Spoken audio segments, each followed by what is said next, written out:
السلام عليكم. أنا النهاردة هتكلم على صفقات الدوري السعودي والتحليل التسويقي لأسلوب اجتذاب النجوم العالميين للدوري السعودي. أنا الحقيقة سمعت تصريح للمذيع وليد الفراج، وده اللي كنت متوقعه، يعني اللي كنت متوقعه من ضمن اللي هتبدأ تحدث لبعض السلبيات، لأن دائما نقول إن فن التفاوض واتخاذ القرار المناسب في الوقت المناسب دي بيبقى ذكاء، وأقدر أستخدم كل أدواتي بحيث أقدر أعظم النتائج التفاوض بتاعي، وأقدر إن أنا ما أديش أي نقاط قوة للجهة الأخرى اللي أنا بتفاوض معاها. للأسف أنا يعني من حبي يعني وأتمنى التجربة السعودية تنجح، لكن أنا الحقيقة شايف في تسرع. هناك فرق كبير جدا بين السرعة والتسرع في التفاوض واجتذاب النجوم العالميين، وهم بدأوا يستغلوا النقطة دي ويضخموا جدا في التكلفة المالية والمادية.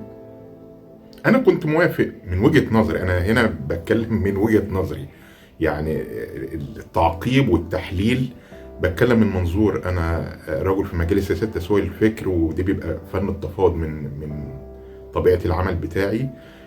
وبالتالي انا شايف اللي اول صفقة اتعملت اللي هي بتاعت كريستيان، اوكي مفيش اي مشكلة، ان دي كانت اول نقلة نوعية. جبت اسم تقيل قوي عالمي له المعجبين على مستوى العالم، فمجرد ان انا نقلته ودخلته الدوري اي مبلغ كان ياخده مفيش اي مشكله، لان دي في نقله نوعيه كبيره جدا. لكن انا شايف من وجهه نظري ان في اخطاء بعد كده. يعني انا شايف صفقه نيمار كانت ممكن تيجي بنص الثمن، بنزيما نفس الموضوع.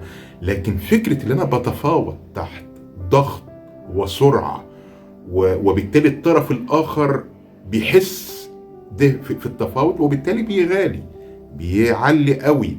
انا هنا تحت ضغط الجمهور، تحت فكرة ان الصندوق السيادي او الاستثمار السعودي اتاح لي، بس مش معنى اللي هو اتاح لي اللي انا احضر اموال، اللي انا اجيب مجرد ان انا ادفع. لا لا لا، انا فن التفاوض اللي انا اقدر اعظم المبلغ ده باللي انا ممكن اجيب اكتر من نجم عالمي. نيمار خلاص احنا بنقول على بيبي خلاص هيروح ريال مدريد. ميسي خرج، اصبح باريس سان جيرمان النادي خلاص ضعف في عز الكوكبه دي، ما قدرش يجيب الدوري او ابطال اوروبا. وبالتالي بعد ما خرج ده نيمار خلاص اللي انا كنت ممكن اقدر اجيبه بتكلفه اقل من كده بكتير. لكن فكره اللي انا يعني تحت ضغط وعاوز ولازم تيجي، فبدا يغالي مميزات رهيبه جدا. هي دي اللي انا شايفه ما بين السرعه والتسرع، فرق كبير جدا. انا ممكن يبقى انا عندي الرؤيه وعاوز اكون سريع واعمل نقله، لكن بقى في استغلال، في اهدار للاموال، وفي نتائج عكسيه. اما قال لك وليد الفراج ان بدا اللي انت كنت الاول بتجيب مدرب المنتخب بتكلفه معينه بقى يضرب في 10 اضعاف. هو متخيل العمليه المال ما فيش عليه كنترول، لا هيجي فتره الصندوق السياده او الصندوق الاستثماري هيعمل ستوب، انا عاوز اشوف نتائج اعمال. فجاه هتلاقي الانديه دي تقع، لان خلاص حصل نوع من المغالاه، حصل نوع من اللي احنا بنقول عليه غرفه اللبس، هيحصل فيه نوع من المشاحنات. واحد بياخد 150 مليون في السنه و100 و200 وفي تاني، فبالتالي كل واحد عاوز يزود القيمه بتاعته. هيجي بعد كده المركز المالي بتاع اي انديه مش هتقدر تقاوم، وبالتالي دي نتائج معينه. انا كنت ممكن ان انا اتفاوض، والذكاء اللي انا اقدر اتفاوض ويبقى عندي الرؤيه اللي انا ما بقاش تحت ضغط رهيب جدا زي اللي بيحصل دلوقتي. مثلا الاتحاد عاوزين محمد صلاح، جماهير ضغطه، الصندوق موفر كل حاجه، فبدات الاسعار، وبدا اللي احنا بنقول عليه ليفربول والنادي عمال يتعزز، مش عاوزين دي كذا. طب ليه؟ لانك هو حاسس ان انت مضغوط جماهيريا، وحاسس ان الفلوس متوفره. فدي فكره الاستغلال. هنا فن التفاوض، لا انا شايف اتخاذ القرار وفن التفاوض في سلب رهيب جدا للي قايمين بالدور ده، وفي من وجهة نظري اهدار بسبب التسرع وليس السرعه. نتائج هتبقى فيه نتائج عكسيه. جميل جدا النقله النوعيه اللي بتحصل في السعوديه، وانا بقول التقييم بتاعها هيبقى فيما بعد، لكن انا شايف ان هناك اثار سلبيه هتبقى رهيبه جدا على الانديه اللي مش هتقدر بعدين تقاوم. كل ما تروح تتكلم مع اي لاعب هيضرب في 10 اضعاف عن قيمته، هو متخيل الموضوع خلاص متاح فلوس. لا لا لا، هيبقى فيه اهدار، وهيحصل عمليه خلل رهيب جدا. اعاده الصياغه واعاده النظر فيما يحدث في الكرة السعودية وفكرة اجتذاب النجوم العالميين، لأن هناك استغلال وفي نقاط ضعف في فن التفاوض. في مشكلة كبيرة جدا.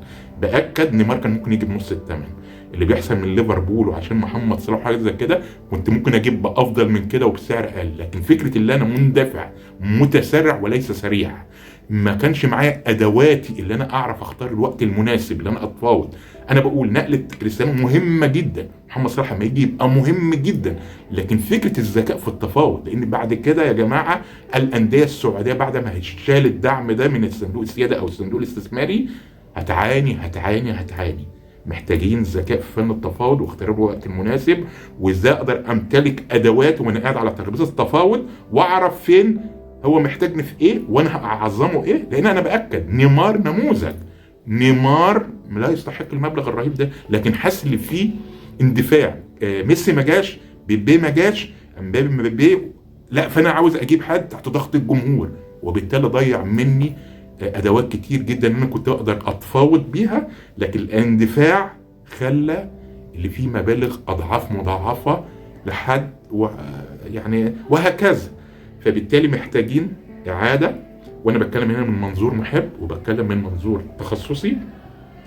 الاسلوب بين السرعه والتسرع في التفاوض واجتذاب النجوم العالميين خلى في نوع من الاهدار في المال، خلى في ناس تيجي باكتر من قيمتها بكتير، خلى فيما بعد هيحصل مشكله للانديه السعوديه، سواء اللي هي الواسطه اقل او الانديه نفسها الكبيره. اما يبدا يتشال الدعم هتيجي بعد كده ما بتتجدد او حاجه زي محتاجه الدعم باستمرار، لان هتبقى في مغالاه رهيبه.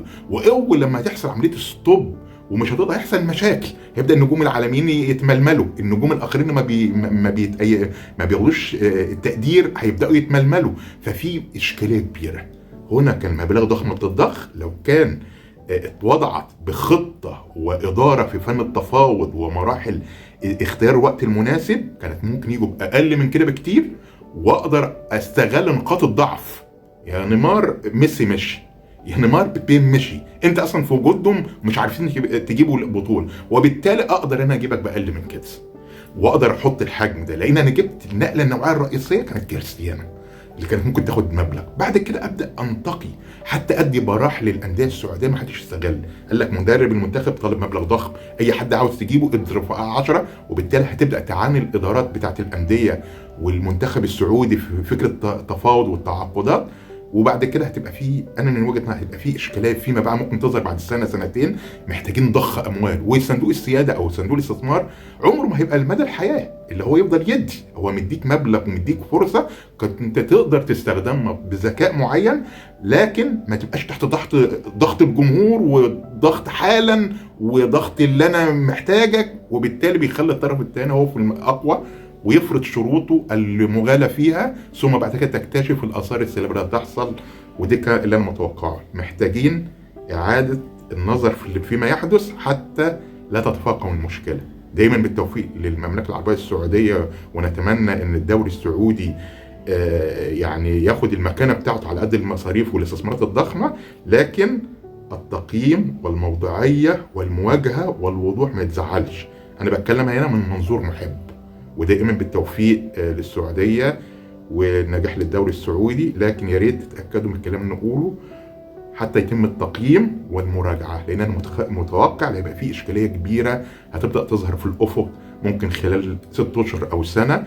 وبدات الملامح بتظهر زي ما قلت لك من تصريح وليد الفراج ما قال لك اللي انا عاوزين نجيب مدير منتخب، بدا يضرب في 10 اضعاف، لان متخيلين ان الموضوع بقى خلاص المال كتير جدا وكل حاجه ليها كده. ففي مشاكل كبيره هتواجه الكره السعوديه والانديه فيما المستحقات اللي بعد كده او التفاوض فيما بعد. لعل وعسى يقدروا يستوعبوا فن التفاوض دي ذكاء.